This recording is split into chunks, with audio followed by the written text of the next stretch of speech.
Namaskar. Very good morning, ladies and gentlemen. A very warm welcome to all of you on behalf of GUSEC, Gujarat University Startup and Entrepreneurship Council, at this very special program, New India, a Techade of Opportunities for Young Indians. Today, we feel honored to have the eminent personalities at the campus of Gujarat University. आज के इस महत्वपूर्ण अवसर पर हमारे बीच उपस्थित हुए हैं honourable minister of state for skill development and entrepreneurship and electronics and information technology Shri Rajeev Chandrasekhar ji, Shri Jitu भाई Vaghani, honourable minister of education and science and technology Gujarat state, doctor Kuber भाई Dindor, honourable minister of state higher and technical education Gujarat, Shri S.J. Haider, IAS, Principal Secretary, Higher and Technical Education. Shri M. Nagarajan, IAS, Commissioner, Higher Education. Shri G.T. Pandya, IAS, Commissioner, Technical Education. Accompanied by Professor Himanshu Pandya, Honorable Vice Chancellor of Gujarat University. Dr. P.M. Patel, Honorable Registrar, Gujarat University. And Mr. Rahul Bhagchandani, Group CEO, GUSEC, Gujarat University. New age technologies are seeping into every aspect of our lives, and this is happening across the world. And it is reason why many believe the coming decade will be a decade where technology is central to life and business. इस वर्ष की शुरुआत में ही गुजरात विश्वविद्यालय के प्रसिद्ध पूर्व छात्र ऐसे हमारे माननीय प्रधानमंत्री श्री नरेंद्र भाई मोदी जी ने एक स्टार्टअप संगोष्ठी में इसी शब्द टेकेड का जिक्र किया था और इनोवेशन, एंटरप्रेन्योरशिप एवं स्टार्टअप इकोसिस्टम को बढ़ावा देने की बात की थी. And in the same reference, GUSEC Gujarat university has been consistent to bring up new ideas and projects to promote the startup ecosystem. आज के इस कार्यक्रम में भी हम कुछ नए परिमाण लेकर प्रस्तुत हुए हैं. साथ ही हमारे गणमान्य अतिथि विशेष उनके बहुमूल्य विचार एवं रोचक दृष्टिकोण आपके समक्ष प्रस्तुत करने वाले हैं. Let us begin this program with University song. Please rise for Gujarat University song.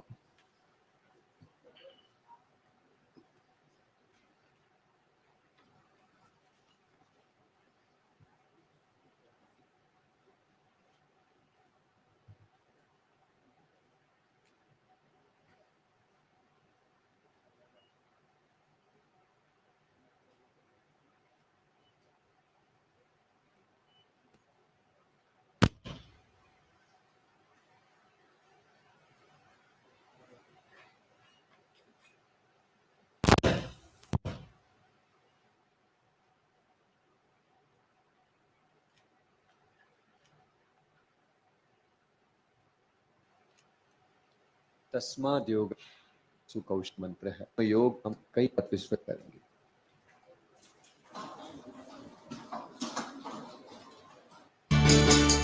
वंदन अभिनंदन, वंदन अभिनंदन, वंदन अभिनंदन, वंदन अभिनंदन, वंदन अभिनंदन. गुजरात यूनिवर्सिटी आपणी,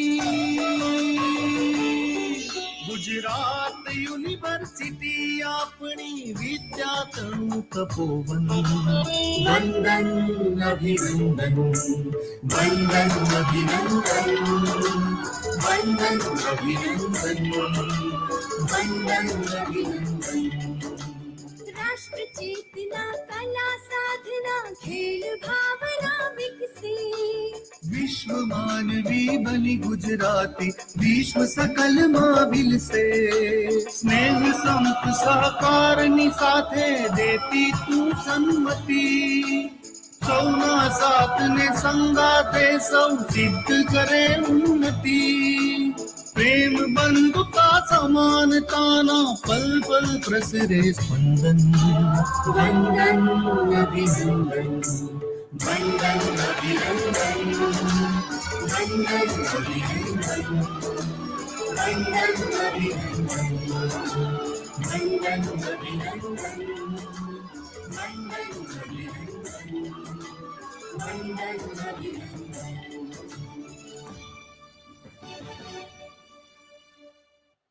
Thank you, everyone. Please have a seat. At the onset, let us welcome the distinguished guest with memento. First, I would like to request Professor Himanshu Pandya, Honorable Vice Chancellor, Gujarat University, to please welcome Shri Rajeev Chandrasekhar ji, Honorable Minister of State for Skill Development and Entrepreneurship and Electronics and Information Technology of India. Respected Shri Rajeev Chandrasekhar ji.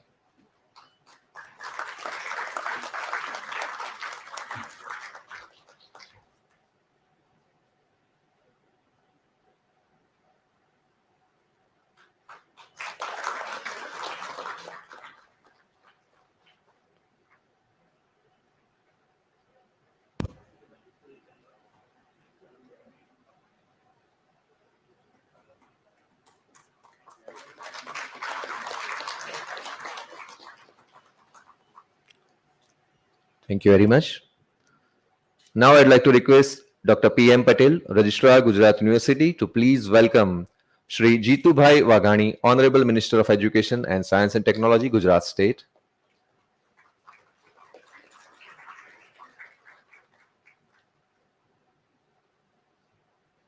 Shri Jeetu Bhai Waghani.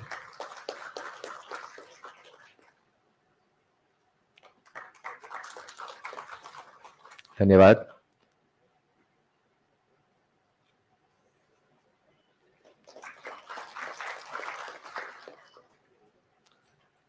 Now I'd like to request Dr. Rakesh Rawal, Director and Joint Coordinator, GUSEC, to welcome Dr. Kuber Bhai Dindor, Honorable Minister of State, Higher and Technical Education, Gujarat State.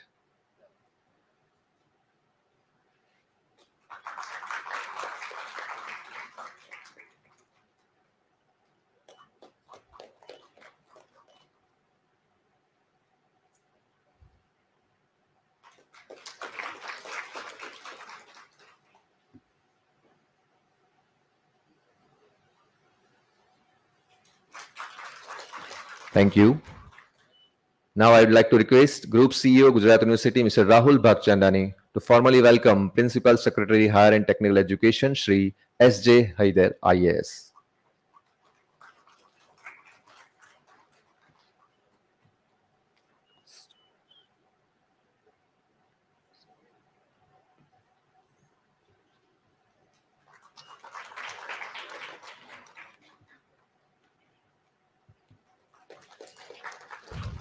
Thank you.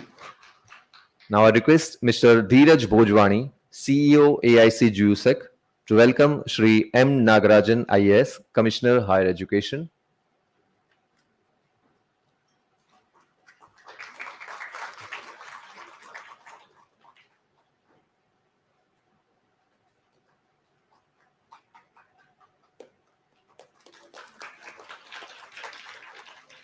Thank you. And finally, I would like to request Mr. Malay Shukla, VP GUSEC, to welcome Shri G.T. Pandya, IAS, Commissioner, Technical Education.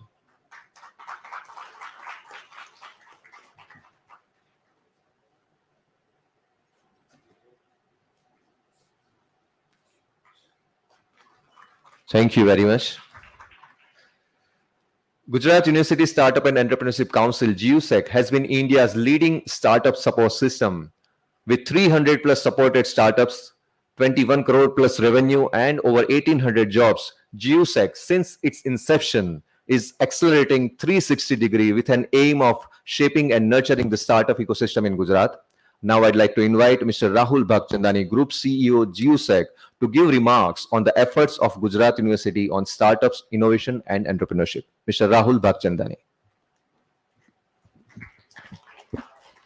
Thank you, Ron Bhai, and good afternoon, one and all. Thank you for joining. First of all, I would like to welcome the honorable dignitaries present here today. Honorable Union Minister of State, Shri Rajeev Chandrasekhar ji, spent a considerable amount of time along with Honorable Minister Shri Jeetu Bhai Waghani sir, Dr. Kuber Bhai Dindor sir, Haider sir, and all the other dignitaries with the startups earlier today. और startups के साथ interaction करने के बाद उन्होंने university के GUSEC का एक टूर भी लिया. सर, मुझे बताते हुए काफी गौरव हो रहा है कि Gujarat University has consistently been increasing its position in the national ARIA rankings, which has been introduced by the Ministry of Education. Last year we entered into the top 25 institutions और ये साल हम top 10 institutions में आ गए हैं.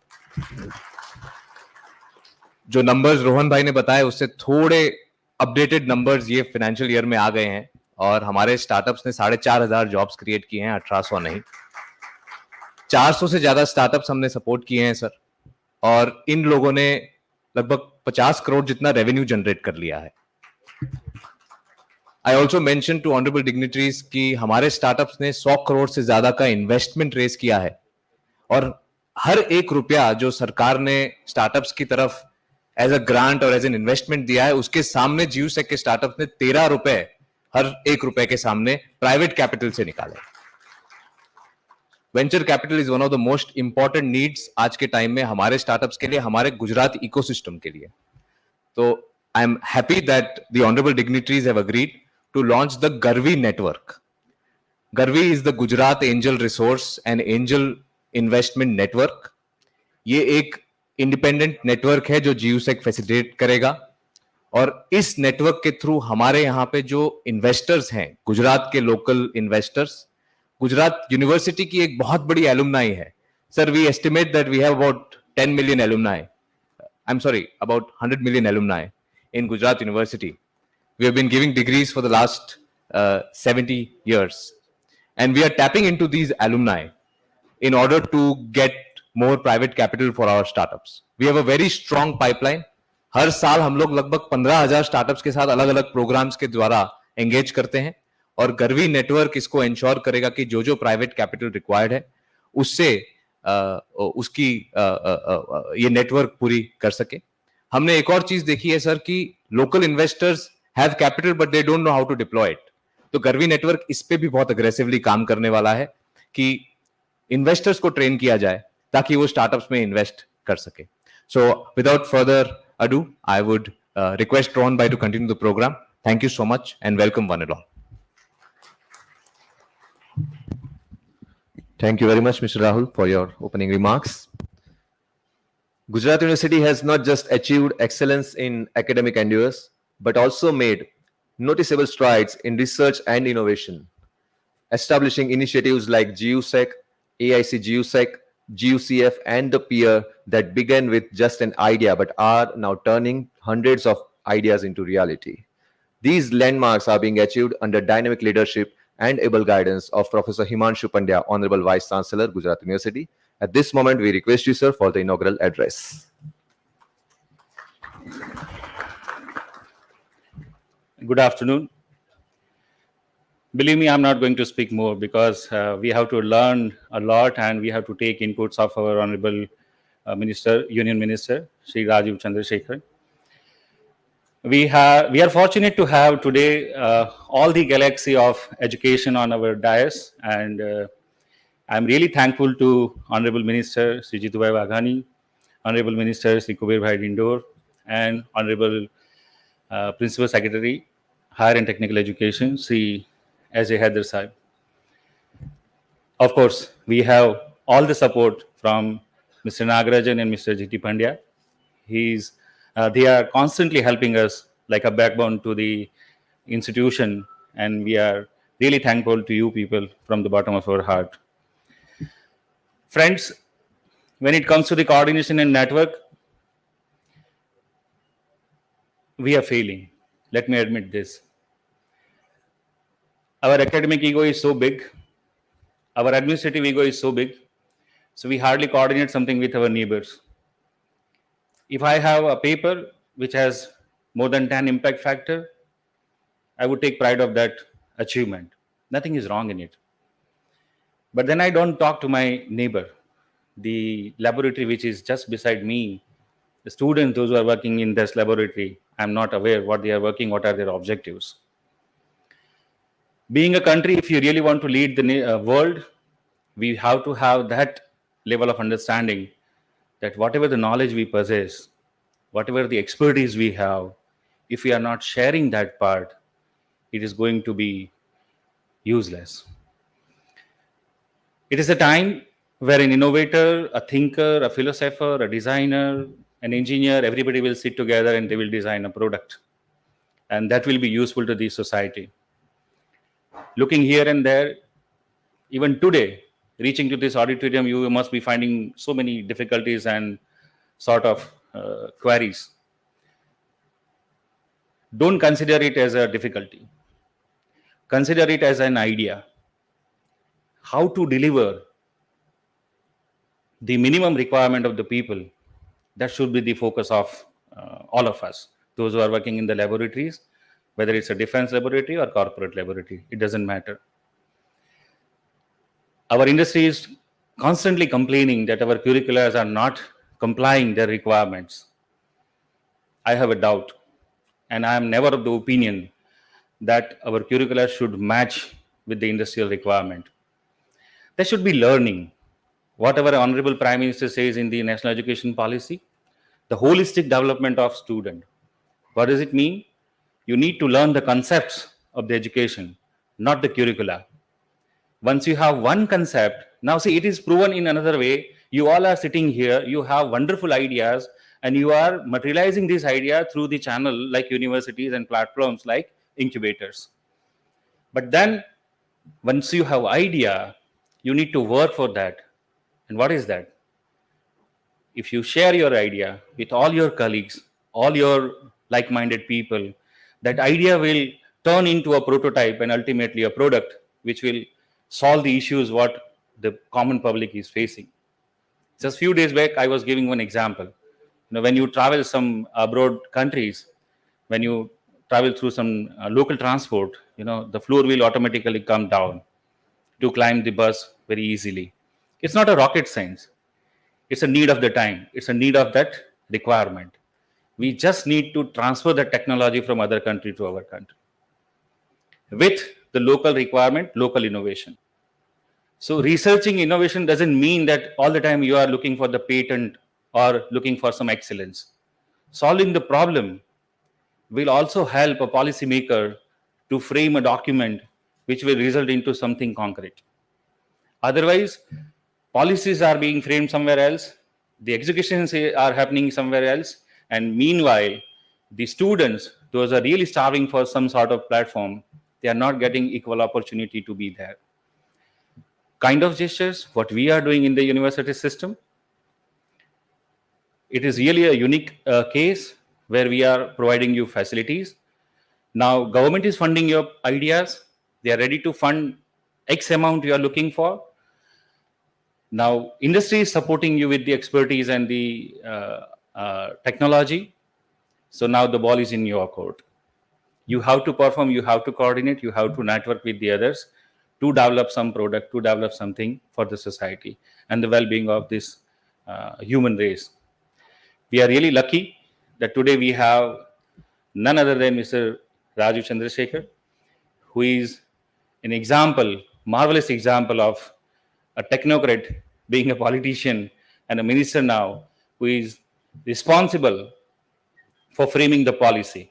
And I'm really happy that today, sir, you are here in this wonderful university, the glorious Gujarat University, where we have alumnus like Mr. Narendra Modi and Mr. Amit Shah, Mr. K. Kasturi Rangan, and many more. So opportunities are enormous. Platforms are available. Government is supporting. Policy is coordinating. Let us innovate. Let us invent something new for the betterment of tomorrow. Thank you very much. Thank you very much, sir, for your insightful inaugural address. And now it's time to launch the GARVI Network. GARVI Network, which stands for Gujarat Angel Resource and Venture Investments Network, has been envisaged to be a platform by GUSEC Gujarat University to nurture and support angel investors and develop a vibrant early stage investments ecosystem in not just Gujarat but beyond. The network is poised to leverage the strong pipeline of over 500 early stage startups that GUSEC interfaces with every year and capitalize on Gujarat University's massive alumni base to bring investors and startups closer. On this auspicious occasion, I would also like to welcome the key stakeholders, Shri Chiranjeev Patel and Shri Jatin Trivedi, who are present here today. With their invaluable contribution and guidance, GU and GUSEC aim to empower and bring investors and early stage startups together on a single platform. And now we would request Honorable Minister Sir to inaugurate the platform Garvi Network.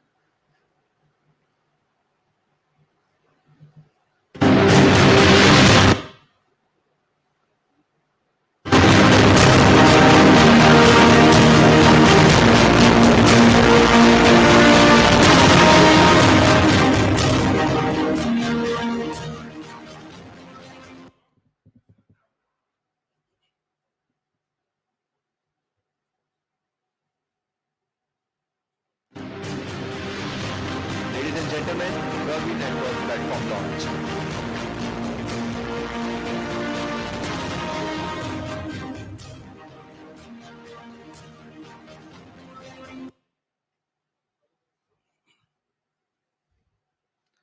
We also request all the dignitaries to have a group photo with Garvi Network founding members and dignitaries. Yeah. Yeah, it is done. Thank you very much. Yeah, it is done. It is done. Thank you. Sorry for that. Yeah.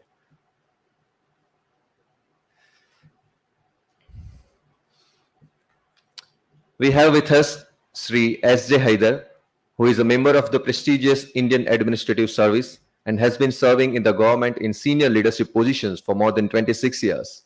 He is currently serving as Principal Secretary, Higher and Technical Education, Government of Gujarat. He led the formation of Student Startup and Innovation Policy 2.0, which was launched earlier this year. We request you, sir, for your special address. Honorable Shri S.J. Haidar, IAS.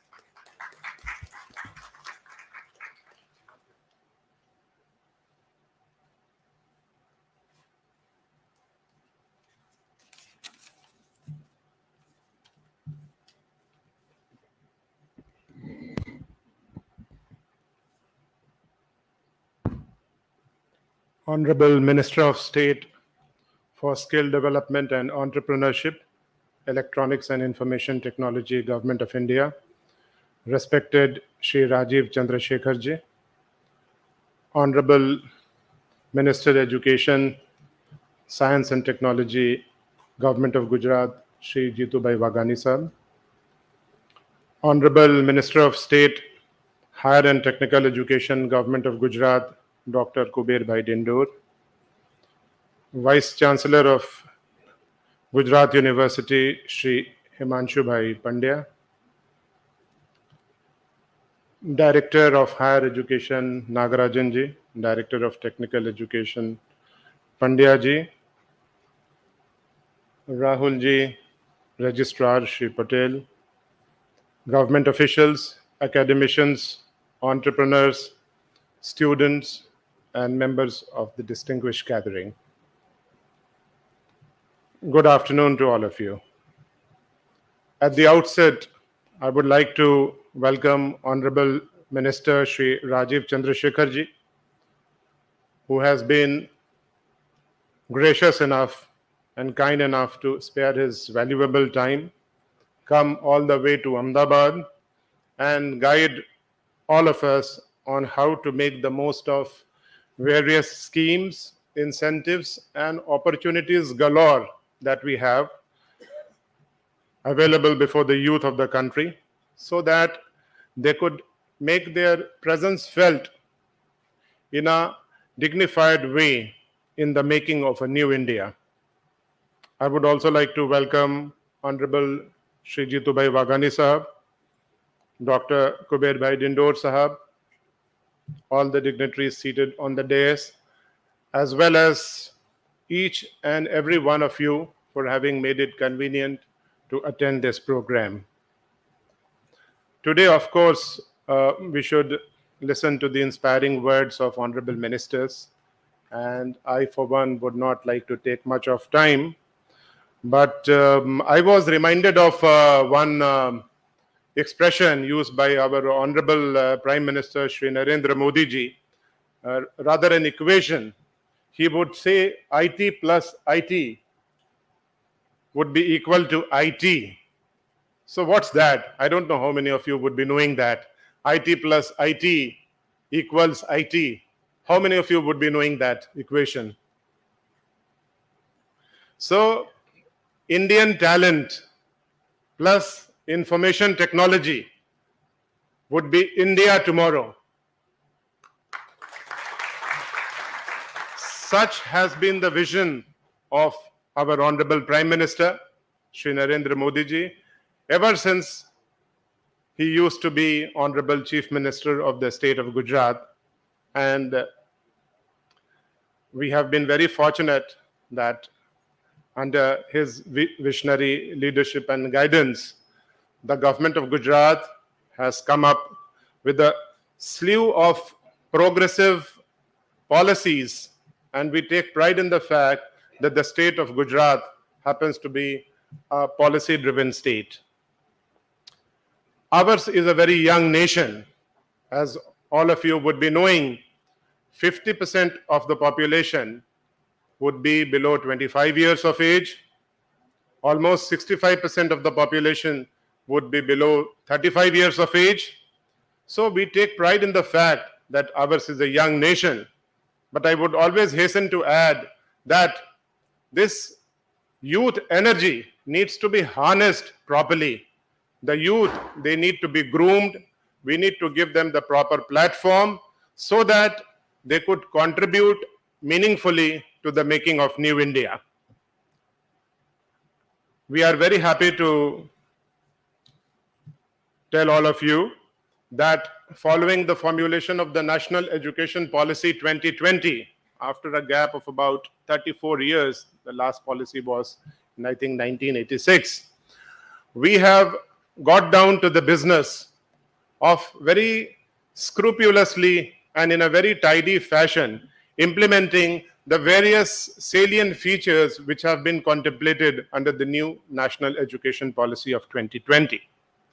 Multidisciplinary holistic education, inclusive and equitable education, quality education, skill building and employability, research and innovation, multiple entry and exit, choice-based credit system would be some of the things which have been taken up in right earnest by the Education Department of the government of Gujarat.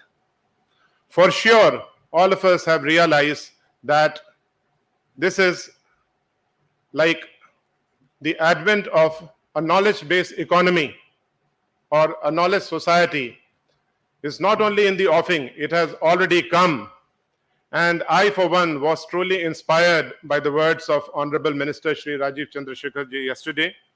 And he made such a wonderful, inspirational and lucid presentation that I feel rather conscience smitten to carry on with my words. And we would definitely look forward to hearing him. And we are very honored to have Jitu Bhai Waghani Sahab and Dr. Kuber Bhai Dindor Sahab also here. So I would not be taking much of your time. Very recently, sir, we had undertaken an exercise of how exactly the state of Gujarat would be contributing towards India's acquiring the status of a $5 trillion economy by 26-27. So we did a whole lot of brainstorming. We zeroed in on a large number of sectors. But believe me, personally, when we talk about, say, $5 trillion economy at the level of the country, we are planning, the state of Gujarat would be planning to get something like $500 billion under its kitty. And when you talk about primary sector, secondary sector, and tertiary sector would have to play a very important role. And it is here, and not only it's confined to the tertiary sector, but I mean, it would be unfair on my part to confine the activities of the startups only to tertiary sector. Of course, tertiary sector would have a very significant role to play. Whether it is primary sector or secondary sector or tertiary sector, our startups are going to play a very significant role. We have recently come up with our Student Startup and Innovation Policy version 2, wherein I mean, it's a landmark policy up to the age of 35 years, irrespective of the fact that whether you happen to be a school or a college pass out or a dropout, anybody up to the age of 35 years with a bright idea or spark in his or her mind can approach a state government, and under the student startup and innovation policy, at the stage of proof of concept, we would be funding up to 2.5 lakhs. At a later stage of product development, we would be funding up to 10 lakhs. And that could be supplemented by other policies in our industries and mines department. And it is truly a milestone. And we would like to ensure, the idea is that there is so much of talent or potential in the Indian youth, in the youth of Gujarat, that we need to facilitate and we need to handhold in such a way that that latent talent could be brought to the fore so that it could be put to some worthy use for the good of the society and for the making of new India. Just one more thing I would like to say, sir. In fact, yesterday you were talking about futuristic and disruptive technologies also. We are very happy to inform your good self that in the state budget, the Higher Education Department has introduced new courses of artificial intelligence, machine learning, drone technology, Internet of Things, and blockchain technology from this current academic year. And believe me, the state government is there to facilitate. I have taken the words of Honorable Minister Shri Rajeev Chandrasekhar ji very seriously. We need not think that we are the whole and sole repository of knowledge, and on the other side of the table you have, like, so to say, tiny toddlers, maybe people in their teens or early 20s, and we feel somehow we are laboring under the delusion that we are teaching them. Honorable Minister sir has rightly impressed upon all of us. In fact, they know much more than what we do, and what best we can do is to help facilitate them so that they can realize their fullest potential.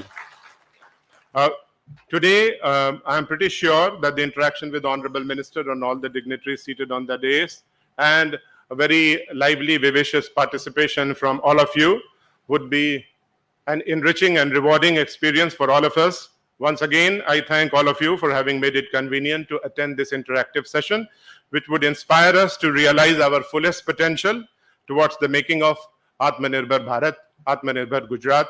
Thank you. Jai Jai Garvi Gujarat. Jai Hind. Thank you very much, Shri Haidar sir, for sharing your views and providing some useful details regarding government's student startup and innovation policy. We have with us a special guest today, Dr. Kuber Bhai Dindor, who is the Minister of State for Higher and Technical Education and Legislative and Parliamentary Affairs, Government of Gujarat. Shri Kuber भाई डिंडोर जी जन सामान्य से जुड़े हुए और सामाजिक स्तर पर अधिकतम सक्रिय ऐसे प्रतिभाशाली नेता हैं। आज इस अवसर पर आपको सादर निमंत्रित करते हैं आपके वक्तव्य के लिए। प्लीज वेलकम डॉक्टर कुबेर भाई डिंडोर।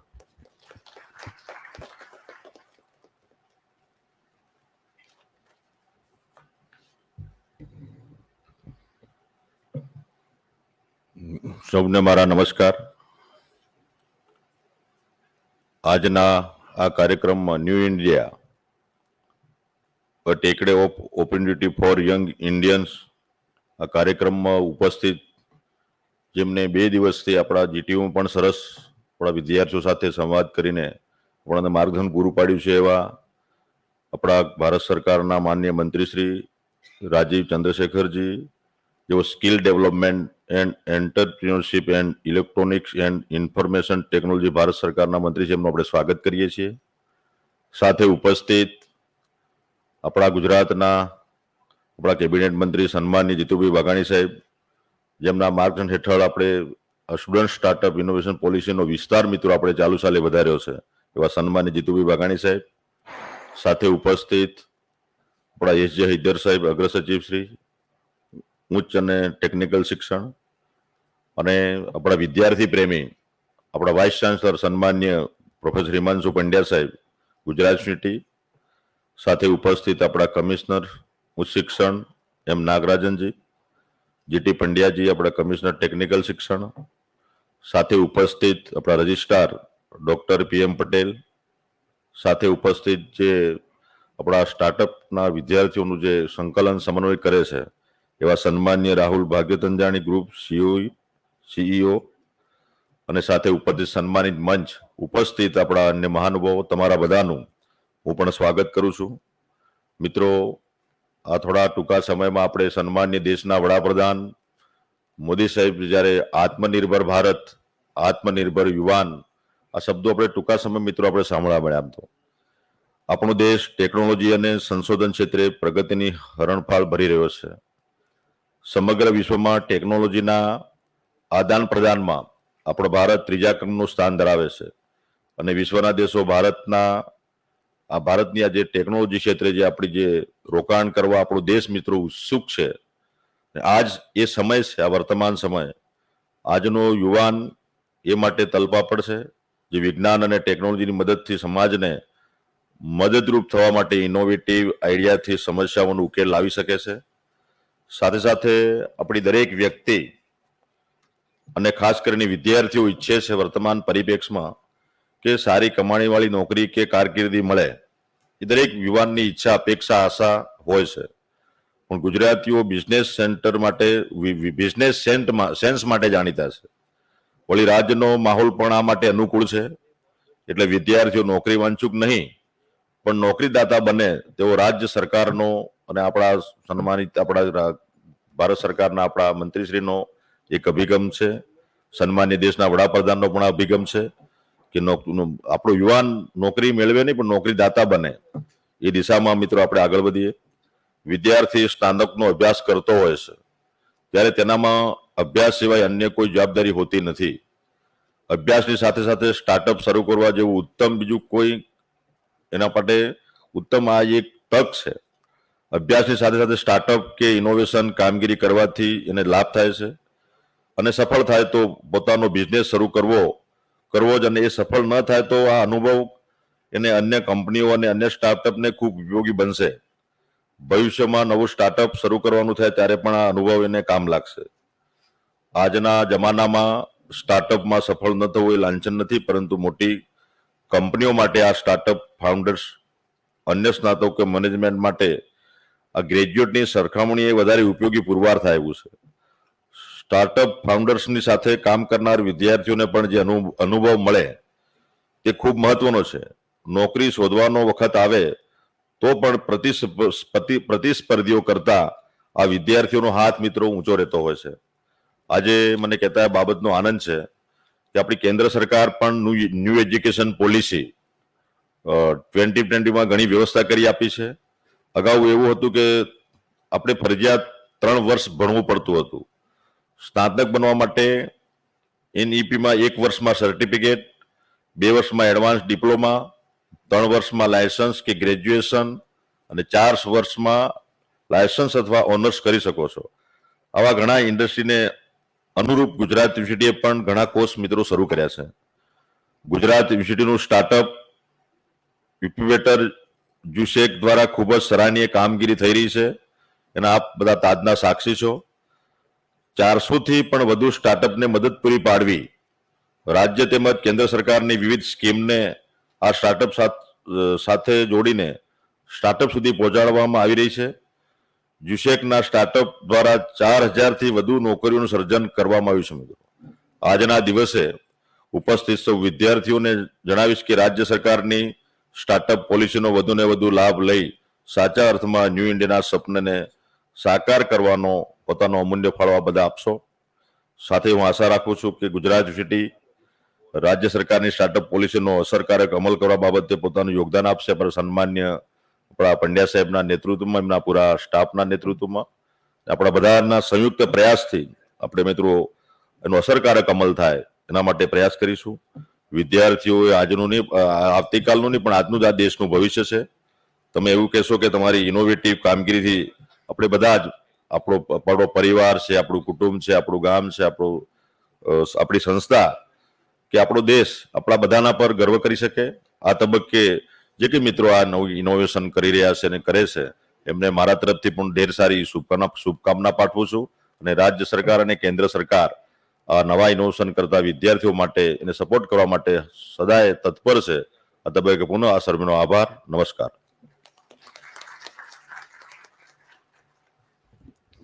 बहुत बहुत धन्यवाद आदरणीय श्री कुबेर भाई दिंडोर जी, आपने युवाओं को स्टार्टअप और इनोवेशन का महत्व दर्शाते हुए मार्गदर्शित किया, उसके लिए आपका बहुत बहुत धन्यवाद प्रकट करते हैं।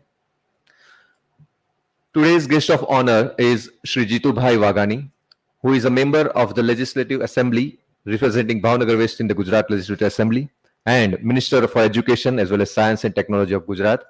We request you, sir, for your special address. Please welcome Honorable Shri Jitu Bhai Wagani.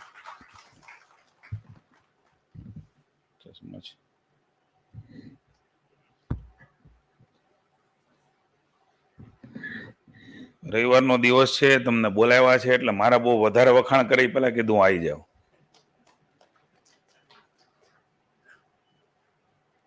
આજના આપણે એક વિશેષ કાર્યક્રમ ગઈકાલથી જ ગુજરાતની અંદર આપણને સૌને પ્રોત્સાહિત કરવા માટે પધારેલા माननीय मंत्री श्री राजीव चंद्रशेखर जी का मैं स्वागत करता हूं हमारी गुजरात की धरती पे यूनिवर्सिटी में। हमारा साथी राज्य मंत्री आदरणीय कुबेर भाई, अग्र सचिव हैदर जी, कमिश्नर नागराजन जी, जीटी पंड्या, श्रेष्ठ अपनी यूनिवर्सिटीओमांनी एक गुजरात यूनिवर्सिटी ने बनावा माटे जेमनो सिंह फाळो जाय छे एवा वाइस चांसलर भाई Shri Himanshubhai, PN Patel registrar Shri Rahul Bhagchandani CEO GU SCC, सन्मानी मंच आप सौ उपस्थित अधिकारी श्रीओ ने खास आजना दिवसे भेगा कर्या छे एवा सौ स्टार्टअपर्स मित्रों। Startup India, stand up India, make in India, digital India Narendrabhai पासे सांभळता त्यारे अनेक चर्चाओ, शंका कुशंकाओ अने जाणे अजाणे अप्रचार पण खूब थयो। पण आजे स्टार्टअपर्स ने एमां पण गुजरात यूनिवर्सिटी समग्र राज्यनी अंदर 400 थी पण वधारे स्टार्टअपर्स पैदा करी शके एवी यूनिवर्सिटी बनी छे ने एनो अभिनंदन आपું છું ને એમની વચ્ચે વાત કરી રહ્યો છું।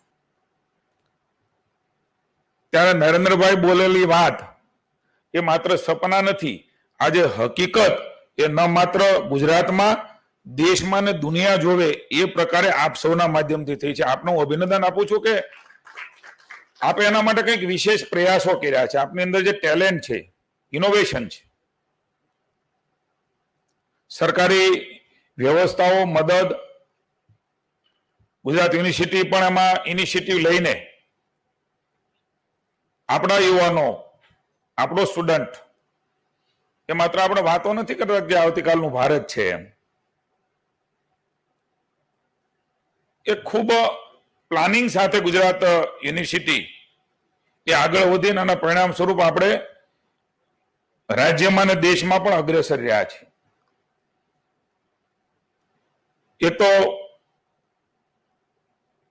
कंपनी बनावानी पण शरूआते सरकारी यूनिवर्सिटी में गुजरात यूनिवर्सिटी ने सरकारे आपीने लगभग 4 जेटली कंपनीओ ए बनावी अने एमना अनेक फळो आपणे जोई रह्या छे। मित्रों, अभिनंदन विशेष एटला माटे आपीश के 16 मां नरेंद्रभाई बोल्या स्टेन्डअप इंडिया अने स्टार्टअप इंडिया ए बीडू सौथी पहला गुजरात यूनिवर्सिटीए झेप्યું અને અહીંથી શરૂઆત કરી એટલે વિશેષ આજના દિવસે હું અભિનંદન આપું છું। એક મોડેલ યુનિવર્સિટી તરફ ગુજરાત યુનિવર્સિટી આગળ વધી રહી છે ત્યારે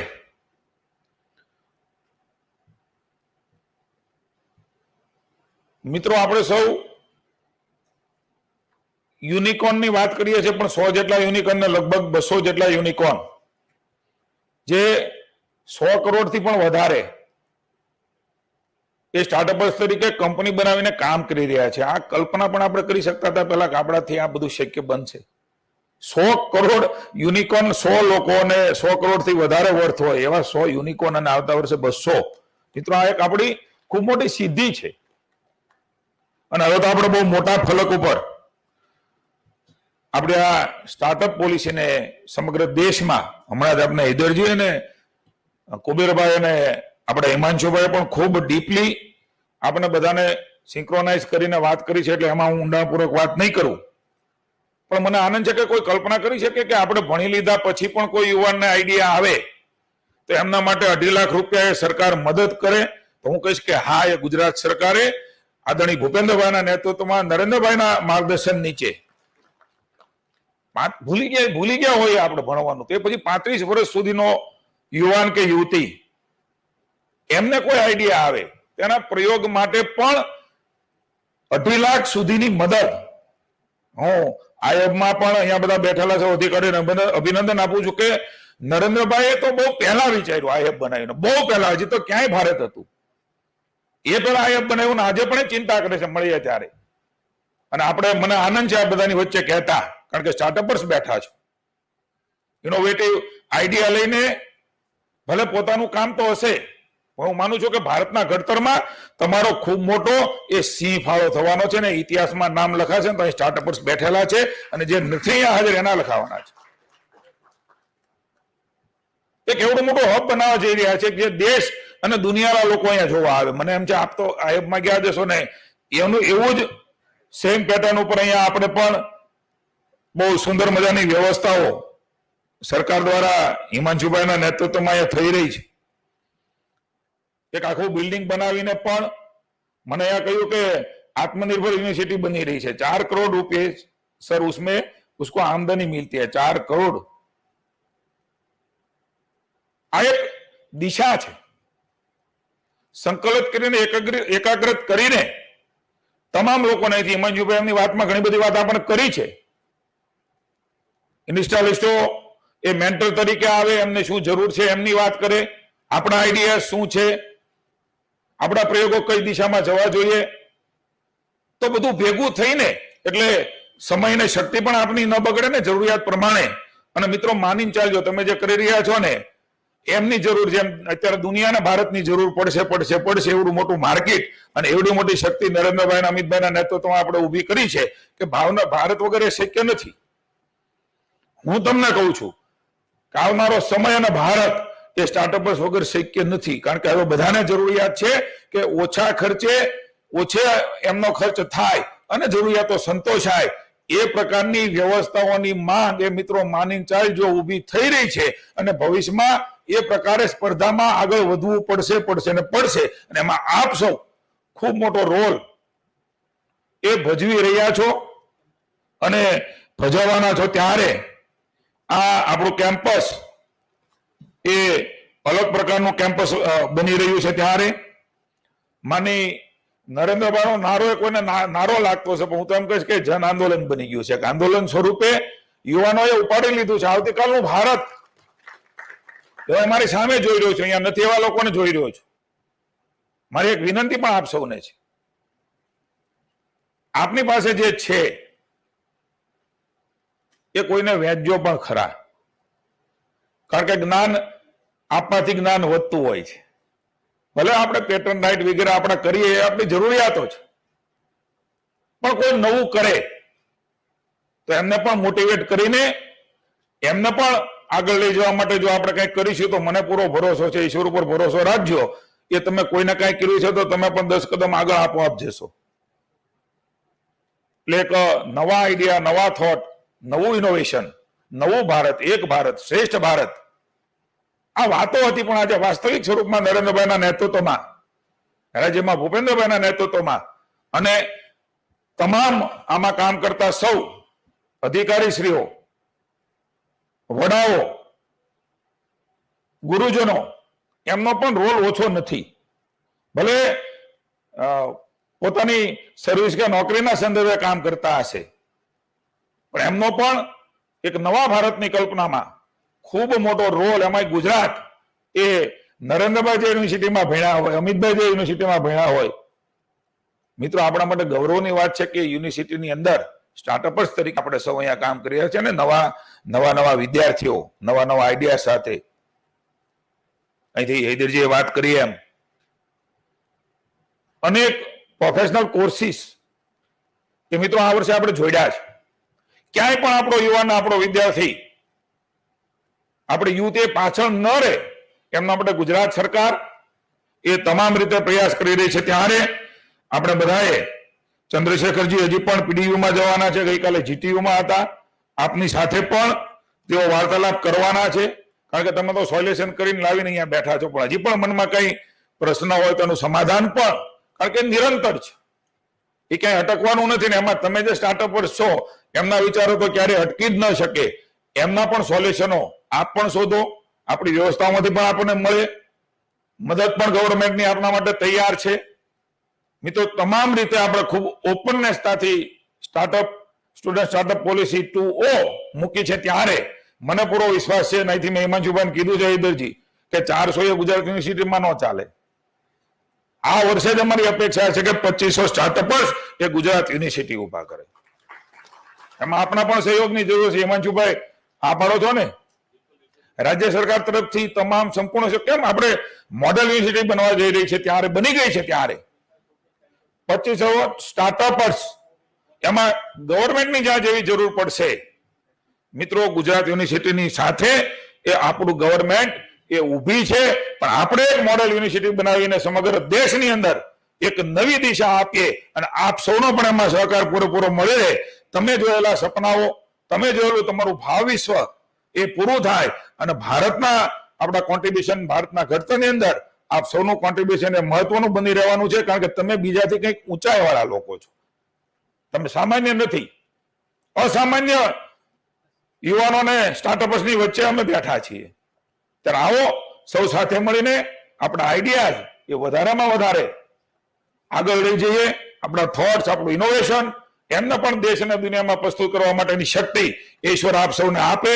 पुनः एक बार राजीव चंद्रशेखर जी का मैं तहे दिल से स्वागत करता हूं और 2 दिन का समय उसने हमारे लिए निकाला, हमारी 3 यूनिवर्सिटी में स्टार्टअपर्स को मिलने के लिए, क्योंकि ये मैं मानता हूं कि प्रोत्साहन की बहुत बड़ी एक नीति भी है नरेंद्र भाई की, और वो जो यहाँ आए हैं उसके लिए मैं उसका पुनः एक बार धन्यवाद प्रकट करता हूं, क्योंकि इससे हमको बहुत बड़ा प्रोत्साहन मिलेगा और आने वाले दिनों में गुजरात एक नई ऊंचाई पर पहुंचेगा, उसका मेरे पूरा भरोसा है. धन्यवाद. भारत माता की जय. वंदे मातरम. जय जय गरी Gujarat.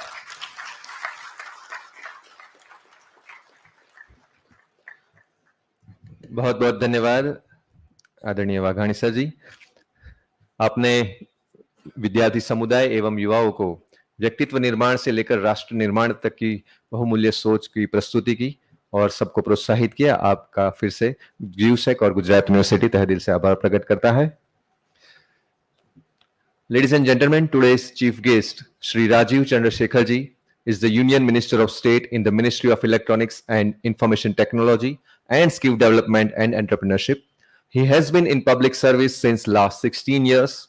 He was born in Ahmedabad, Gujarat. He studied at 9 Kendriya Vidyalayas across the country over 12 years of his early education. In his early years, he was handpicked by Vinod Dham to work at Intel as senior design engineer and a CPU architect on the 80486 and Pentium microprocessors. As a technology entrepreneur, he is known as one of the pioneers who built the Indian telecom sector and established India's biggest cellular network in India. His telecom startup BPL Mobile became a unicorn even when the word was not even coined. With an experience of over 3 decades, in technology, he is considered to be one of the leading minds on technology in India.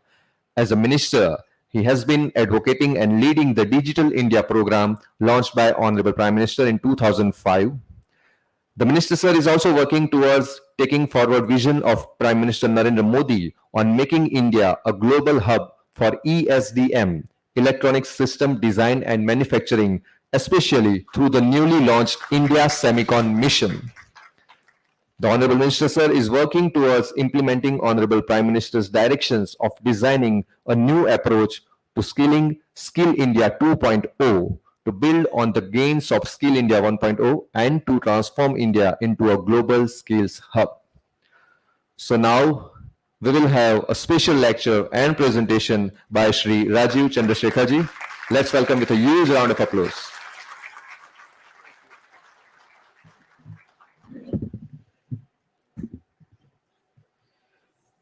Thank you for that warm introduction, warm and long introduction. Shri Jeetubhai Bhagani ji, Dr. Kuberbhai Dindor ji, Shri S.J. Haidar ji, Professor Himanshu Pandya ji, Shri Nagarajan ji, Shri G.T. Pandya ji, Dr. P.M. Patel ji, and Rahul Bhakchandana ji. And of course, most importantly, to the students in the audience, the main reason that I'm here, thank you for your patience and thank you for spending your Sunday afternoon and sacrificing your Netflix and your Amazon Prime and all of that for this half an hour interaction with me. I am grateful for your patience and your time here today. I want to take you through, and I promise you that the next 35 minutes that I spend with you will be useful for you. And I would like to lay out what is happening around the world, what is happening in India, what is the nature of the future of India, this vision of new India that our Honorable Prime Minister has been building for some years. And where is that new India taking you, and where could the new India take you in terms of opportunities in the coming years? First of all, let me ask you, were you proud of when India won the Thomas Cup just a few days ago?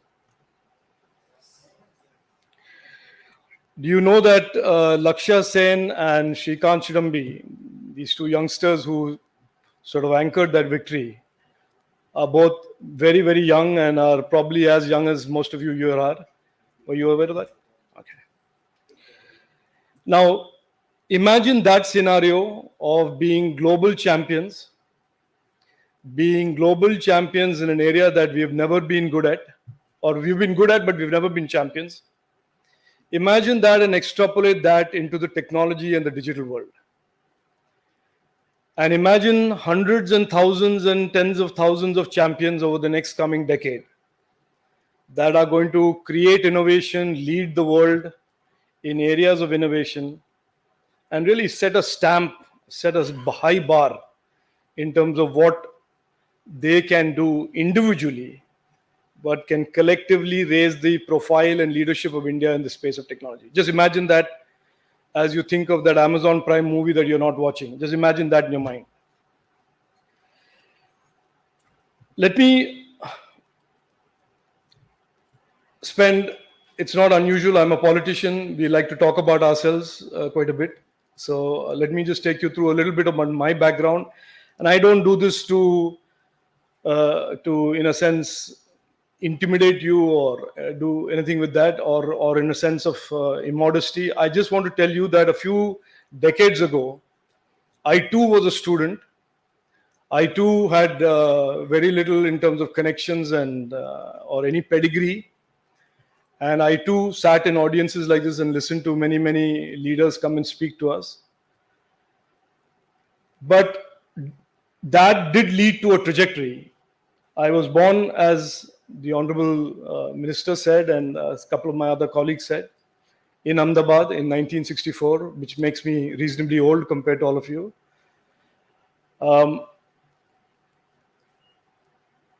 And I have a journey that has traversed. When I say I've studied in 9 Kendriya Vidyalayas in 12 years, people say maybe he failed a couple of times, or what is that story?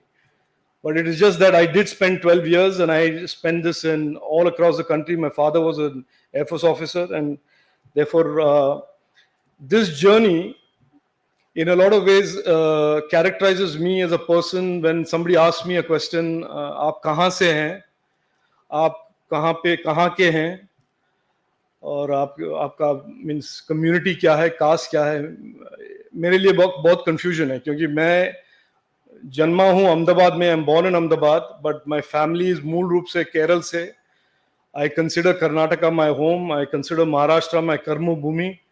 And by the time I finish that statement, people are scratching their head and say, ठीक है छोड़िए, I am not asking you that question. But I have traveled a journey that took me from Kendriya Vidyalayas to Chicago. I did my master's in computer science. I became a prolific coder. I worked in a Kentucky Fried Chicken the first 3 months, and then I worked in AT&T Bell Labs. After that, just shows you the transition.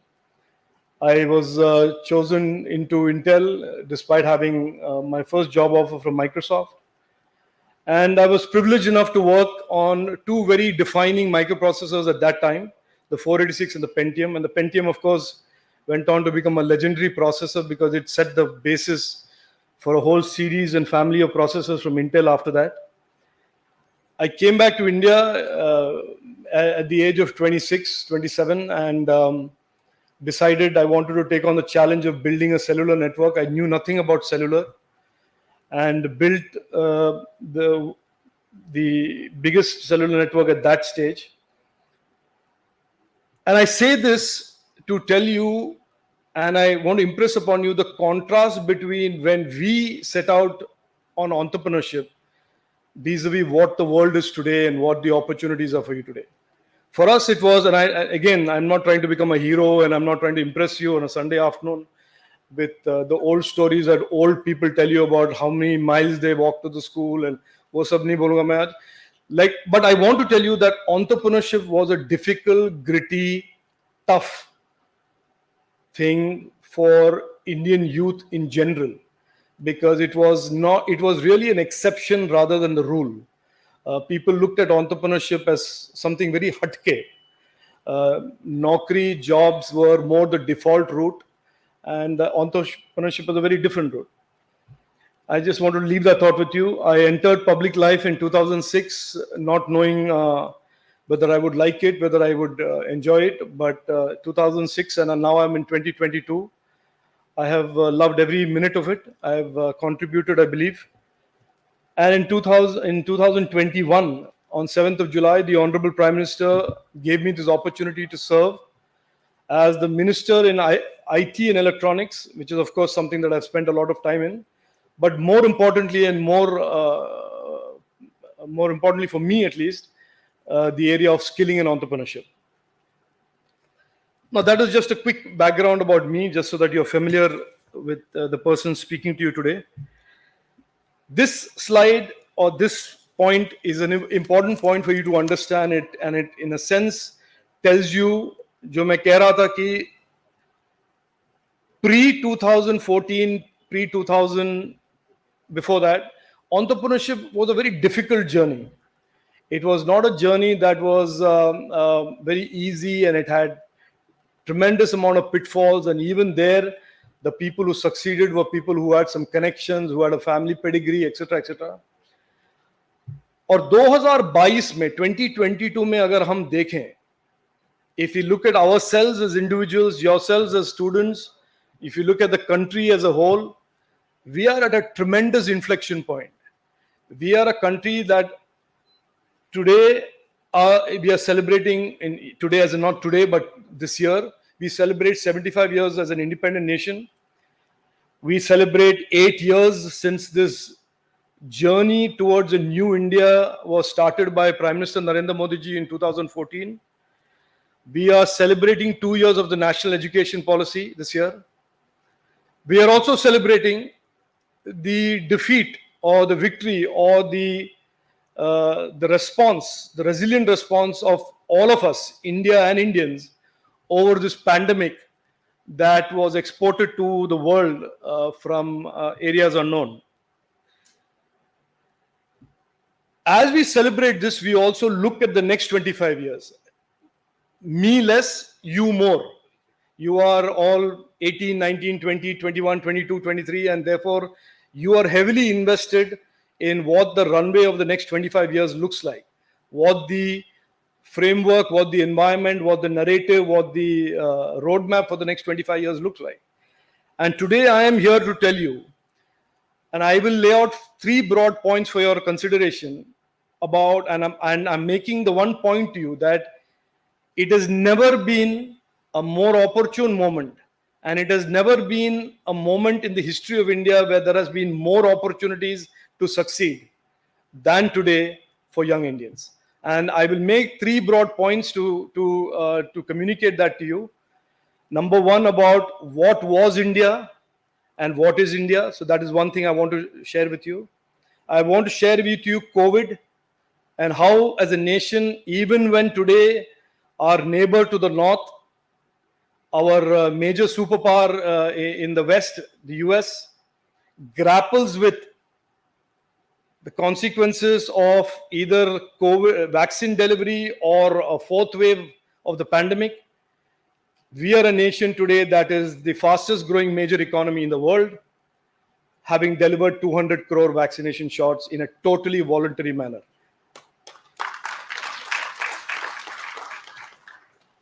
And of course, the third part of what I would want to point to you is what are the opportunities in front of you. So let me just quickly take you on why this is an inflection point and what the narrative of India was before, what the narrative of India is today. When I was an entrepreneur, and we would make these presentations and pitches and decks and all of the things that you also do nowadays, there were three things that defined the response of the outside world to India's narrative. हमारा narrative हमेशा होता था कि हमारे पास बहुत potential है, बहुत सारे सिटीजन्स हैं, बड़ा देश है, पोटेंशियल बहुत ज्यादा है. लेकिन काउंटर नैरेटिव ये होता था कि बॉस आपका देश तो बड़ा है, लेकिन आपका डेमोक्रेसी डिसफंक्शनल है, आपका गवर्नेंस डिसफंक्शनल है. एक दूसरा, आपके देश में जो अपॉर्चुनिटीज हैं, there means opportunities in your country are concentrated and bunched towards those who are connected either politically or they have famous last names. So there is a bunching of opportunities. And the third was, as a country, you have low tax GDP growth, you have low revenues, and therefore your economy would never grow anything more than 3 to 4% per annum. This was the mota narrative for anybody who went out there and spoke about a bright future for India. And I can tell you from personal experience that I went through this repeatedly. And all these things didn't help, that every few years, every few days, there would be a scam, there would be corruption, there would be things that happen that help that narrative. And what is the narrative of India today? And I want you to take a few minutes just to humor me, indulge me, and understand this. The first thing, as I said to you, the old narrative was, हमारा democracy और governance कभी नहीं काम कर सकता, ये dysfunctional है. और उसका एक लेट 80s में एक बड़ा फेमस प्राइम मिनिस्टर थे, राजीव गांधी. उन्होंने कहा था कि हर 100 रुपीज जो दिल्ली से जाता है, every 100 rupees that goes from Delhi for a subsidy or for a public service, only 15 rupees reaches the beneficiary. This is a famous quote. And it is almost a acceptance that this is what our government can do. There's nothing much we can do about it. यही एक भारत का system है और इसमें कभी बदलाव नहीं आएगा. आज क्या हो रहा है? आज every rupee that is meant as a subsidy, every rupee that is meant as a direct benefit transfer goes from the government to the account of the beneficiary directly, swiftly, responsively, without leakage, without corruption.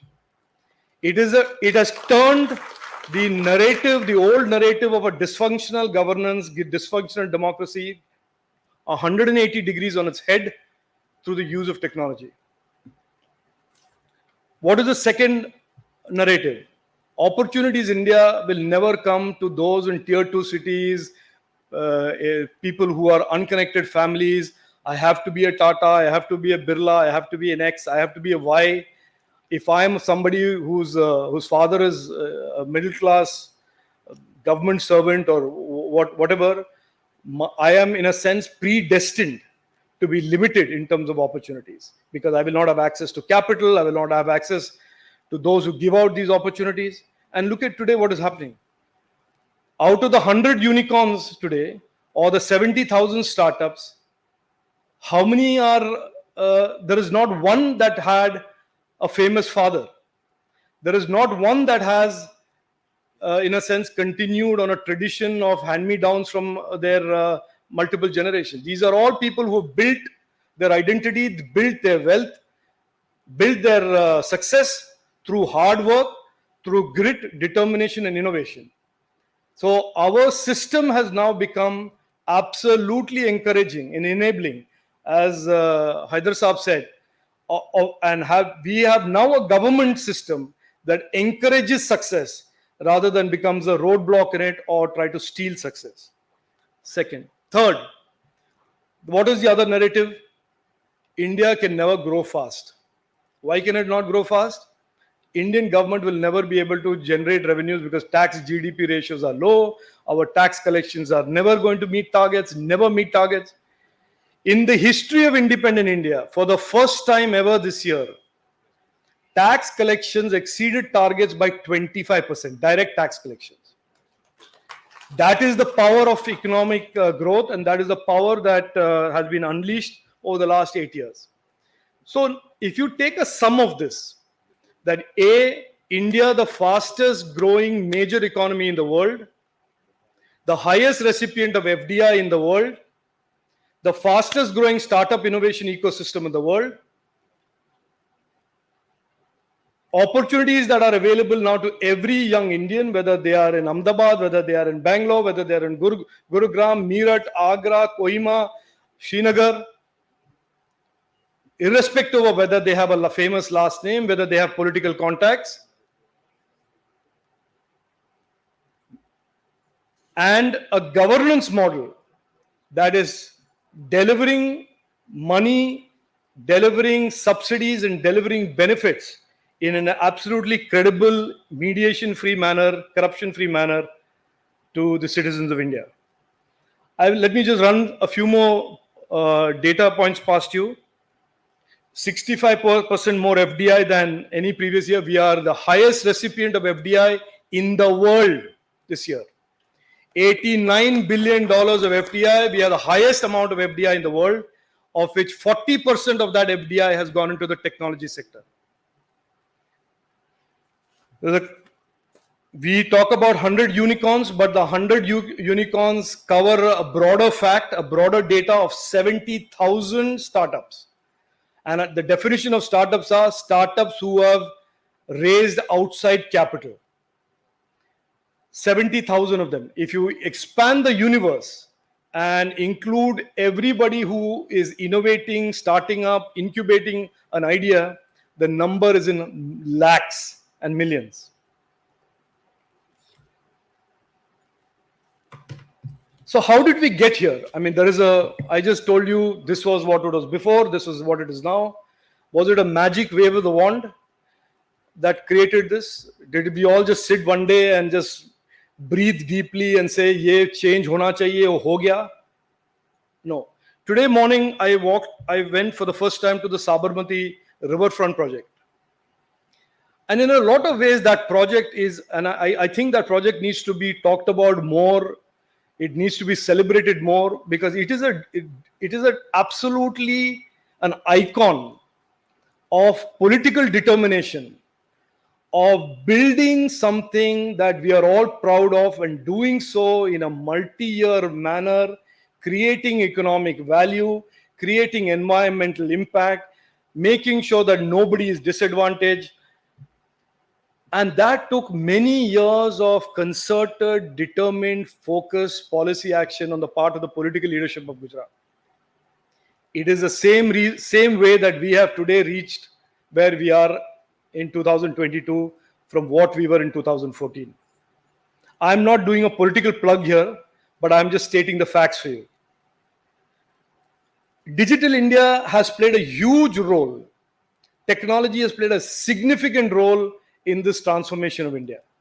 Of course, I'm a technologist, and as you know, anybody who's passionate about technology will always say, हमने किया, हमने किया, हमने किया.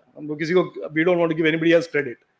लेकिन इसमें बात सच है कि टेक्नोलॉजी और टेक्नोलॉजी के यूज ने इस ट्रांसफॉर्मेशन में काफी बड़ा एक महत्वपूर्ण उसका रोल था.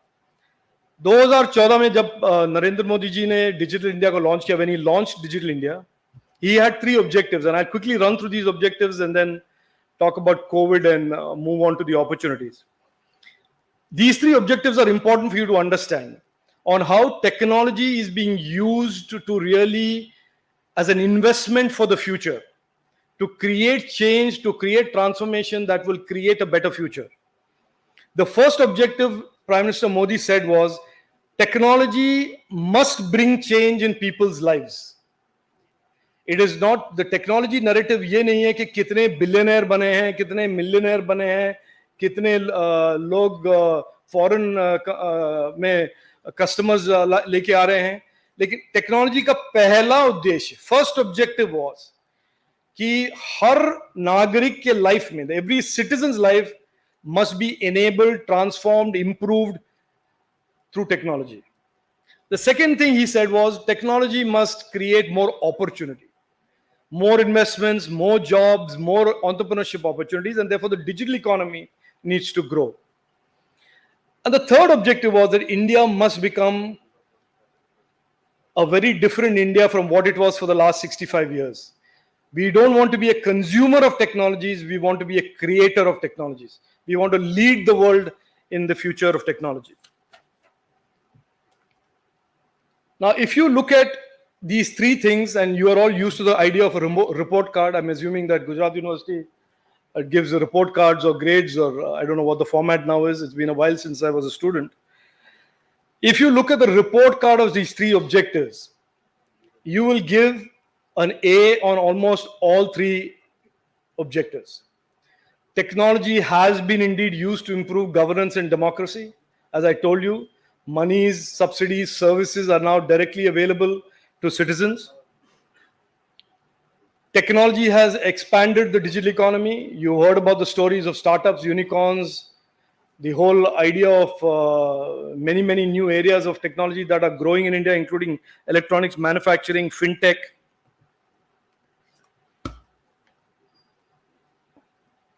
And we are a country today that is leading the world in terms of creating products and services for the future. We are fastest growing internet connected country in the world. Electronics, which we had absolutely nothing of in 2014, the total production of electronics in India was about less than 1 lakh of crores in 2014. Today we are 6 lakh crores.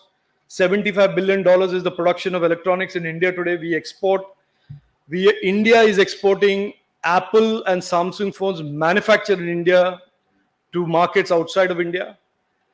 The target is to reach $400 billion of manufactured electronics products by 25-26, which will be 8% of the global value chain. And that, as I said, the reason for the transformation is a lot to do with the investments in technology and the Digital India program that the Honorable Prime Minister launched. Quick, I'll just tell you a little bit about COVID, and I want to bring the Sabarmati example again. Why do you think today that India is one of the preeminent nations in terms of its COVID response? We have vaccinated, as I told you, 200 crore vaccines. We have ducked the 3rd wave. We have ducked the 4th wave, even as China is grappling with the 4th wave. The US is grappling with vaccinations. There are, even in Western Europe, there are multiple issues on vaccination.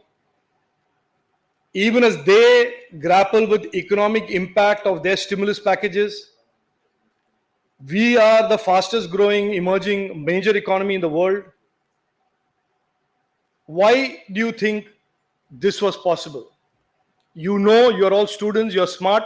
You know that COVID had an economic impact. You can see there, we contracted, our economy contracted by 1/4 in that first quarter of 2021. And the answer, if you don't have the answer is very simple.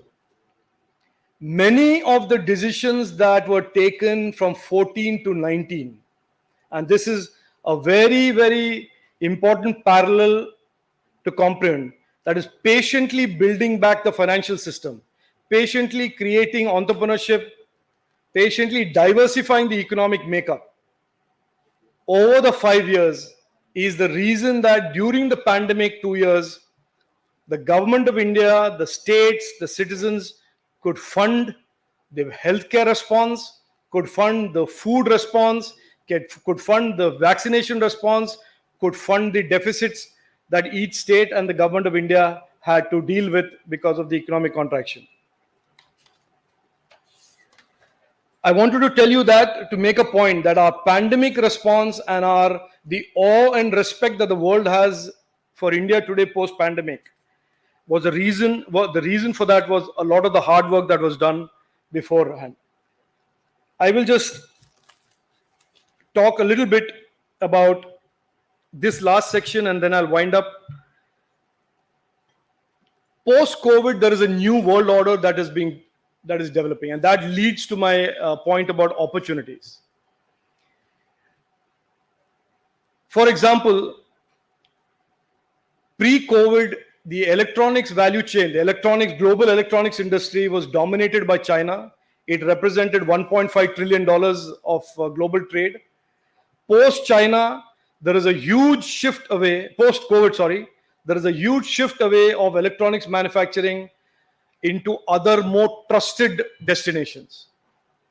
And India has a huge opportunity to becoming a trusted supplier, a trusted part of the supply chain for electronics. The Honorable Prime Minister in February, when he was addressing the World Economic Forum, laid out our ambitions very clearly to the world. That India will be, India can be, and is on the way to becoming a leading player in the global supply chains for digital products and services. What are the three trends in this tectonic change? I'll just share some three trends with you. And this is of importance to students today. The three trends today that are driving opportunities and are being helped by the education policy and skilling, the three trends are: the digitization of the world is today at a highly accelerated pace. Everything is digitizing. It is not just the digital world that is digitizing, agriculture is digitizing, food tech is digitizing, education is digitizing, health is digitizing. Every segment of the global economy and global trade is digitizing. Second is that the supply chain, the world's consumers of technology and technology products and services are now looking for more trusted partners to deliver products and services, again playing to India's strength. The last trend is innovation, innovation, innovation.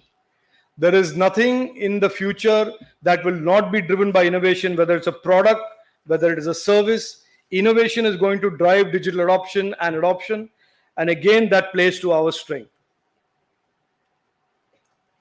I said this is our goal, to become a trusted partner to the world for digital products and services. How do we do that? We can only do that on the back of hundreds and thousands and millions of our entrepreneurs and startups. This is not something that will be done by the government of India or the government of Gujarat or a few large Indian companies. This will be done. India will become the trusted partner to the world for digital products and services, because the hundreds and thousands and hundreds of thousands of products and services that the world wants in its quest to digitize itself can be and must be provided by the hundreds and thousands of Indian entrepreneurs and startups. Quick flavor of what are the opportunities. Some of it you already know. AI, ML clearly is embedded in almost every future application and innovation. Space, again an area there is going to be tremendous amount of innovation in the space sector, in space applications, in delivery, in platforms. Give you another example where there is going to be tremendous innovation: drone and applications around drones. And I like this dialogue that I use, and I use that. It's a little bit of a lame thing, but I'll use it anyway. Yes, I used it yesterday, and it didn't get much of an applause.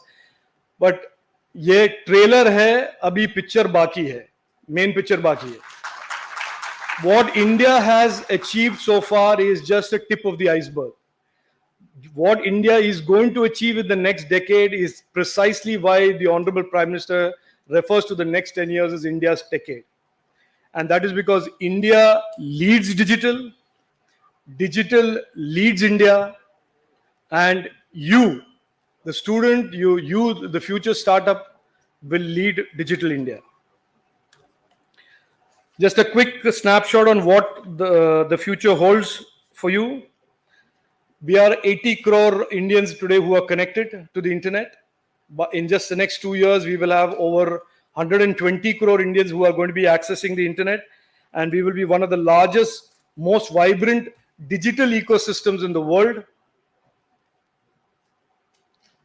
Digital leads India. I've told you we are startups, and both Haider Saab and both the ministers spoke about how Gujarat also wants to create a huge startup ecosystem and grow the startup ecosystem. And really about startups and entrepreneurs. Like I said earlier, the ambition of India, the ambition of New India to be a provider of digital product services and to lead innovation in the coming decade is only possible, will be possible only if the startups step up to the plate. What the government is doing, apart from all of the other things that I've talked about, we are very focused on skilling. I encourage everybody who's going through a degree program to look at doing a degree, but also doing a certification through some skills and some aptitude, whether it is coding, whether it is AI, whether it's blockchain, whatever. I think a degree with a certificate that will empower you more going forward, and we have really revitalized the skilling ecosystem. What are the areas of opportunity? And by the way, this is not a list that is exhaustive. This is a list that my colleagues in my office have put together just before we made the presentation. It ranges all the way from big data and analytics, ESDM I've talked about, semiconductor. We just launched, Prime Minister has launched a 76,000 crore program. And we had a 3-day Semicon India conference in Bangalore just recently, the first ever, where every major semiconductor company of the world and its leaders attended. And to a man and woman, the conclusion at the third day, including by government representatives of foreign countries, was that India is going to be a semiconductor nation very soon, and India needs to be a semiconductor nation for the world supply chains to be resilient. I will just end by saying, I wish, and I say this not in humor or jest, this is the best time to be a young Indian. And I frankly wish I could rewind the clock and go back, and some startup would invent a time machine and take me back into a younger age. This is absolutely a brilliant time for being a young Indian. The opportunities, the supporting government environment and enabling government policy framework, and the amount of capital that is available makes it an absolutely great time to be a young Indian looking at the future rather than an old Indian looking at the past. So I wish all of you well. I would urge you to stay focused on this journey of the next decade and the next 25 years. You're all in the 20s, and when we complete 100 years of independence, you will all be in your early 40s or mid 40s. This is the time to make the journey and create opportunities for yourself. And look, India's rise will never be uncontested. We are going from 3 trillion to 5 trillion to 10 trillion. There will be many, many elements. There will be many forces that will try and trip us up. But I think it is our collective mission that the journey to this 5 trillion and then on to the 10 trillion on the back of hundreds and thousands of startups and their innovation is a journey that we should not allow anybody to derail, either politically or from external ways. This is a destiny that we have to work hard towards and make real. And I hope these 35-40 minutes that I've spent with you have been useful for you. I know I have kept you away from your Sunday lunch and your Sunday movie, but I hope this was useful. And I frankly, on my part, I believe this is time well spent with you. And I think I've done my duty by opening your eyes, I hope, to what the future holds for you. Thank you so much. Jai Hind.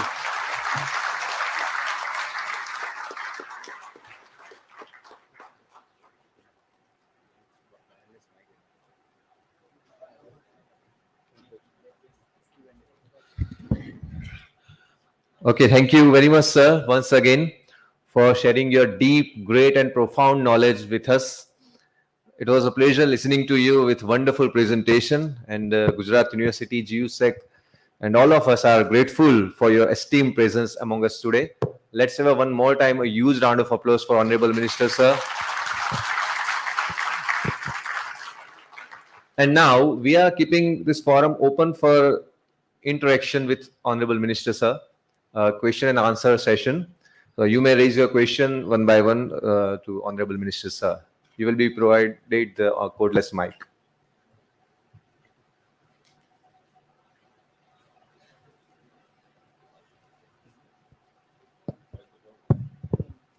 I think we have somebody there as the first volunteer.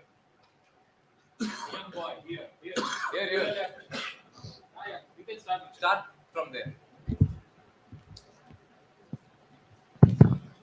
Sir, so like a lot of you mentioned about like developments in drone tech and blockchain specifically, right? But if you are looking at the recent laws and policies which are being passed, they are in fact quite disturbing to this development. Like some of the India's best cryptocurrency related startups like Polygon, they are migrating to other countries. And we have companies like Meta and Microsoft investing billions into like AR metaverse. And here like we are developing policies against that. So what do you think, like on one hand we are trying to do something, but here like the policy is hampering the development?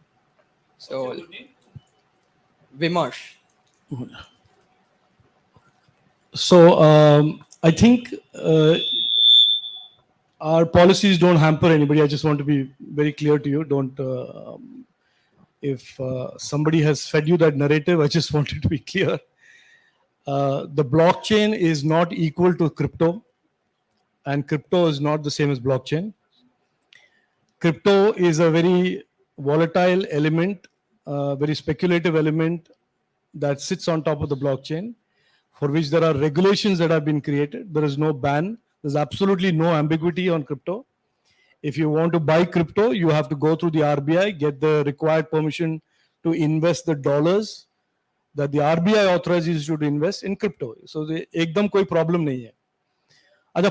Let me finish. I'll finish and then you can ask me a counter. The issue of blockchain, like I said, there's absolutely no restrictions on innovation on blockchain. As a matter of fact, I have publicly gone on record that India will lead the charge on Web 3.0. And the next generation and the real innovation on the blockchain will come from us. Now that is distributed ledger. There are many other applications of blockchain. And the mistake is to try and equalize that to crypto. So point number one. Point number two, AI metaverse में कोई भी ban नहीं है. Microsoft is investing in AI and metaverse, and if you are an innovator and you want to do, I personally believe that the metaverse and a more immersive experience of the internet is going to be the reality, whether we like it or not. The parents may not like it, grandparents will definitely not like it. So वो सब तो चलता रहेगा. But in terms of the innovation layer, there's absolutely no. We are very, very encouraging. There are many startups, by the way, that are doing very good work in AR, VR, metaverse, and all of that. However, I'll tell you this, that on AI, there are going to be legislations and rules that will come in, not just in India, but around the world on ethical use and risk-free use of AI. So be aware that there are going to be rules that are going to progressively develop around AI and machine learning because they represent risk to the individual citizen. And every government around the world has an obligation to keep the internet safe and trusted for its citizens. So whatever is required to be done will be done. Now you can ask a follow-up if you have a follow-up. I don't mind, like, sir, that is correct that there are no restrictions, but then there are like all these companies, like I can mention a few more, like WazirX was like, I'm focusing on cryptocurrency because that was the recent trend, right? But they are moving outside India. So okay, so let's not talk about cryptocurrencies, but if we talk about like other logistical uses of blockchain, then India needs a big logistical network, as you mentioned, right? So then why isn't there like UPI? We had UPI, right, which was a like central government pursued for payment. So then why don't we have it for supply chain or something based on like a decentralized ledger, like instead of the So there are many use cases of the blockchain that the government is piloting. You will see that over in the next few months and years, there'll be a large amount of blockchain within the government's digital government infrastructure. So we are already doing it. But if you are, in a sense, hopelessly distracted by crypto, I can't do anything about it. Crypto is not the blockchain, is my mantra. और आपको crypto Bharat में करना है तो बस ऐसा है कि आपको फिर सिंगापुर जाना ही पड़ेगा, आपको जाना जाए. But crypto is not blockchain. And frankly, you have seen what has happened to crypto in the world today. $1.5 trillion of losses have been booked on crypto in the US alone. How much? 1.5 trillion. but like it has been the same with stock markets also. So you cannot अच्छा, like अच्छा, अभी now we will not get into this argument. This argument will not lead anywhere. okay, sir. Yeah.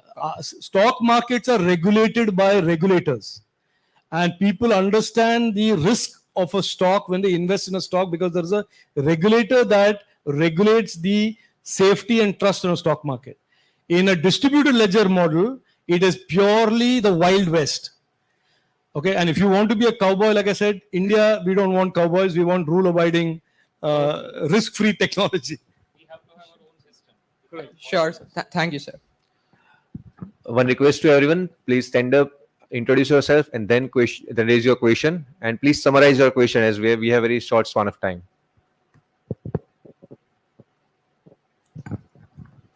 Hi, good afternoon. My name is Bhavin. I run a startup called India Best for Sale. I am fortunate as a startup owner. For the timing, I echo what you have said.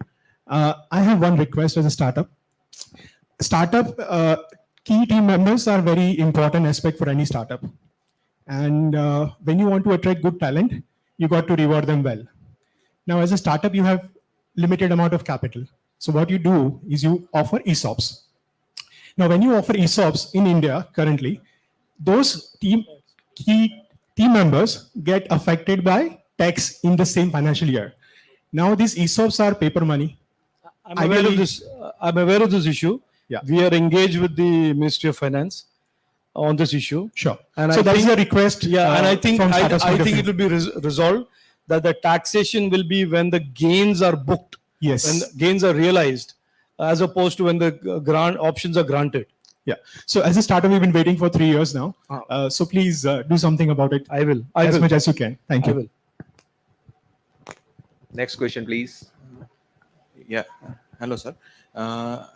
As a startup, we are looking for some kind of an exchange, idea exchange, where there are priorities listed by the government, private companies, where there is a innovation which is a priority for the nation and which is needed in a priority. So there could be a focus innovation of the startups, and there won't be a limitation of ideas, and there won't be a repetition of ideas, and people would stop investing their precious time in what is already innovated or what is already present in the some another part of the country. So there should be, for example, for the defense, for example, for the finance, for example, Actually, you agriculture. can stop. I'll give you the answer because we are in Government of India and we are working with each state government.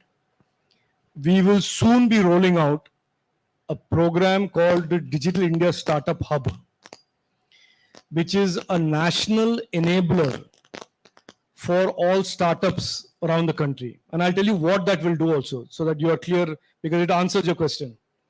Almost on a monthly basis, on a quarterly basis at the very least, there will be these FaceTime engagements between startups and the government ecosystem to showcase the government ecosystem's requirements and the government PSUs, including defense and the DRDO labs, etc., etc. There is a pilot that has started in Bangalore recently via the STPI, and it has worked very well. There are two things that are going to happen. One is this is going to engage with the academic community like JUSEC and GU to bring more and more students into the startup ecosystem And once they are in the startup ecosystem, connecting them to the government requirements on technology. Now, the private sector requirements on technology, the government has very little we can do with it. But what we have suggested to associations like NASSCOM is that they do at least twice a year or 3 times a year these large startup melas, where they bring the big tech companies and the startups together on the same platform, so that the startups are able to showcase their capabilities to the big techs, and the big techs are able to showcase their requirements in terms of capacity and capability to the startups. So basically, this exchange is not just in the virtual world, but also in the physical world. Thank you.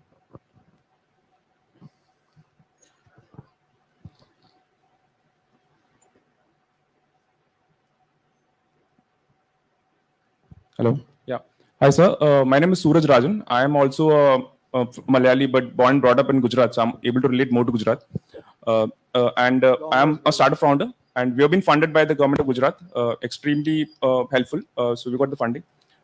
My question is that you told us to make digital products, and we've been making digital products, but the adoption is a different thing by the manufacturing companies. So under our IT policy, the government of Gujarat, there is a subsidy. If a manufacturing company takes in certain software, they're able to get a subsidy. So that encourages the factories to take it. But उस subsidy के अंदर sir certain companies के नाम ही है. So at least जो government of Gujarat funded startups है, so अगर उनके नाम भी subsidy में आ जाते हैं, because वो vetting हो चुका है, तो फिर क्या होगा sir? Like, you know, for us the adoption happens and these guys are able to adopt it. So it will help us. So that's my question. We would definitely consider your proposal. And in fact, of late, we had been thinking of incentivizing startups by dispensing with the traditional route of procurement that you have, which is a well laid out thing. And there is transparency, there is competitive bidding. But in respect of startups, we need to go out of the way to do a little bit of hand holding. So we have been seriously toying with the idea and exploring the possibility of ensuring that the traditional route of procurement, insofar as services or other things are concerned, should be dispensed with to a certain limited extent, so that we can suitably incentivize the startup, so that there could be that initial hand holding or commercial viability. So this is very much under consideration, and we are very hopeful that we would come out with something which would be supportive of the startups in their initial years of venture. Yeah. Okay. Hello. So, hello everyone. I am Teja Patel. I am from Casper Tech. We are an urban automation startup. So, from last 1.5 years, what we have faced is that due to global chip shortage, electronic components prices have been skyrocketed, and there are certain electronics components which are not available in India also. So, what is government right now doing to get all those components in India and manufacture those components in India itself? So the disruptions in the supply chain during COVID has clearly caused a rise in component prices, and that is being faced by the automotive segment, it is faced by the IT hardware segment, and is faced by almost every category of electronics. And that disruption is partly production disruptions and partly shipping disruptions. So both those have contributed to this. The Honorable Prime Minister's vision that he laid out in late 2020 is that at the end of the day, for electronics, we have to ensure that a significant part of the value addition in the overall product comes in India. And that value addition starts from design, the actual assembly and testing of the actual product, and then the components and the sub-assemblies of that. So, iske liye we have launched PLI schemes, many PLI schemes, which are device PLIs, component PLIs, PCB PLIs. So, my own assessment is, as the volumes of the completed platforms and the completed product take off, the ecosystem of suppliers and component base around it, the component ecosystem, will also go up. And the last piece of this is the silicon, the semiconductor piece. And as you know, that I've just told you, that also the government of India has now put $10 billion as a package. And I feel very confident that over the next 1 or 2 years, we will have the first fab coming to India and starting manufacturing. So, एक electronics का जो overall strategy है, medium term का strategy है. आज के दिन में जो disruptions हुए हैं, उसका तो nobody can do anything. The China can't do anything, US can't do anything, India can't do anything. We have to just weather the storm. But from the medium term point of view, we have a real plan, and that plan will help us be a trusted partner in the global value chains. Good afternoon, sir. Sorry for interruption. With your kind permission, sir, can we take the last question now? Yeah. Good One afternoon, sir. last, yeah. Hi, Arun Chan from Department of Public Policy and Governance. As you mentioned that we are moving toward the digitalization and it is moving at the fastest rate. So as of today, how we are prepared and strengthened towards cyber security or a data bandwidth with our nation? Very good question, and I think how prepared is any country for cybersecurity? No country today will say they are 100% prepared. Because the technology curve is moving far ahead, the connectivity intensity is moving far ahead of any government response. तो हमारे पास strategy है, हमने recently cyber directions issue किए हैं नए, we have some new rules that we have issued.